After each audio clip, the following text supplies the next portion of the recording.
లోబడుటకు దేనికి మిమ్మును మీరు దాసులుగా అప్పగించుకుందురో ఆ, అది చావు నిమిత్తముగా పాపమునకే గాని నీతి నిమిత్తముగా విధేయతకే గాని దేనికి మీరు లోబడుదురో దానికే దాసులవుతారని మీరు ఇప్పుడు డిసైడ్ చేసుకుందాం నాన్న, దేనికి లోబడదాం మనం, ఎవరికి. అందుకనే ద్విమనసుకులు కలిగిన వారు ప్రార్థన దేవుడు ఆలకించడు.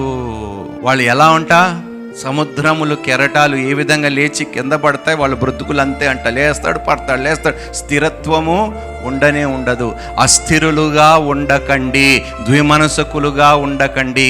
మీ భక్తిని విభజించి ఒక కాలు ఇక్కడ ఒక కాలు అక్కడ పెడితే దయచేసి దేవుడికి మనం అనుకూలంగా జీవించలేము, మన ప్రార్థనలకు ప్రతిఫలము కూడా మనం ఎన్నడూ పొందుకోలేము.